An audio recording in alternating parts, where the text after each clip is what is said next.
Vamos lá, o que está por trás então da teoria de conjuntos? Pensemos numa coisa antes de mais nada. Observem essas palavras: classificação, grupo, comum, conjunto, laia, tag, categoria, classe, pasta. O que essas palavras têm em comum? Elas estão se referindo ao mesmo universo semântico de significados. Qual é a ideia por trás dessas palavras? O que é igual e o que é diferente. Quando eu tenho duas coisas iguais, eu coloco elas na mesma categoria, na mesma pasta, na mesma classificação. Quando elas são diferentes, eu coloco elas em outro lugar. Quando é que uma coisa é igual a outra e quando é que uma coisa é diferente de outra? É isso que está por trás de todas estas palavras. Eu posso colocar duas coisas numa mesma pasta do computador quando eu percebo que elas se referem ao mesmo universo, certo?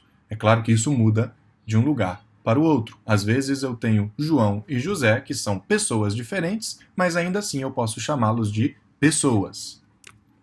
O que a palavra, de onde vem a palavra conjunto? Perceba, com e junto. Isso não é por acaso. O com é do com mesmo e o junto é do junto mesmo. Então, esse significado intuitivo tem valor. Aproveite-o para você entender melhor as coisas. Conjunto vem de conjuntos, do latim, que significa unido, ligado. É o particípio passado de conjugere, que vem da palavra com, que significa exatamente o que você imaginava, né? Significa junto, ou com, como a gente utiliza hoje, mas esse jungere, ou jungere, né? Que significa unir, ligar. Então, o significado da palavra tem tudo a ver com a sua origem. Bom, então, depois que a gente já sabe de onde e por que a escolha dessa palavra, a gente precisa falar das noções primitivas. Você já deve ter ouvido falar disso quando estudou geometria. Noções primitivas são essas ideias muito fundamentais necessárias para começarmos a construir uma determinada teoria, mas que a gente admite sem definição. A gente assume que o significado de um termo ele é suficiente, ele é intuitivo o bastante para que a gente fale dele sem ficar se preocupando muito em definir tintim por tintim ou de dar uma definição acadêmica e formal.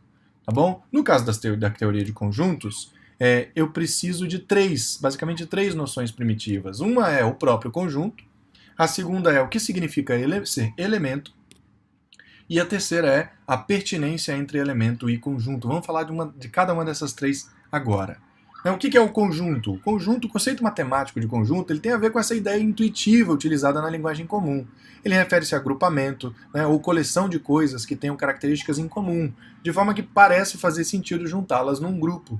E esse grupo vai ser chamado matematicamente de conjunto. Por exemplo, o conjunto, né, de letras do alfabeto. Ou eu posso ainda dizer o conjunto de letras de forma do alfabeto, ou o conjunto de letras de forma maiúsculas do alfabeto, depende da necessidade de precisão que você tem na hora de definir seu conjunto. Posso ainda falar de conjunto de ícones, ou conjunto de ícones em preto e branco, estou falando de conjunto também. Ou ainda conjunto de pessoas, ou conjunto de homens, que é um subconjunto de pessoas, ou ainda conjunto de homens na lama, se a gente quiser ser mais preciso. Elemento. O elemento é a coisa que está dentro da coleção, ele é membro do grupo, ela faz parte dele. Né? Quando a gente olha os exemplos, cada letra do alfabeto é elemento do conjunto. Né? Cada ícone é elemento do conjunto. E cada pessoa é elemento do conjunto também. Então note que matematicamente um grupo de elementos do conjunto não é o mesmo que um elemento desse conjunto.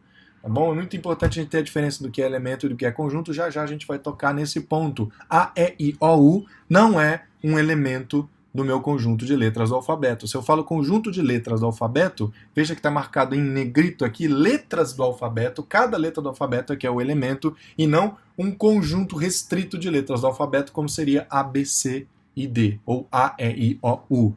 Tá legal? Subconjunto é diferente de elemento. E por último, a relação de pertinência. Pertencer ao conjunto significa simplesmente ser membro dele. É que eu preciso dar um tratamento matemático para isso, mas é isso, basicamente é isso. É uma propriedade muito básica, mas muito importante, poder dizer que um dado elemento pertence a um determinado conjunto. É a propriedade que nos permite dizer que o membro é parte do grupo na linguagem matemática. Tá? Muito importante é que na teoria de conjuntos a relação de pertinência está definida entre membro e grupo, ou mais precisamente entre elemento e conjunto. Se você for falar da relação que existe entre o subconjunto das vogais e o conjunto das letras do alfabeto, por exemplo, aí você não pode usar mais a relação de pertinência. Você vai usar uma outra relação, que é a relação que existe entre subconjunto e conjunto. Nós vamos falar mais adiante. Tá? A gente usa a linguagem da seguinte forma: as letras do alfabeto pertencem a este conjunto mostrado na imagem acima. Os ícones pertencem a esse conjunto que se vê na figura acima.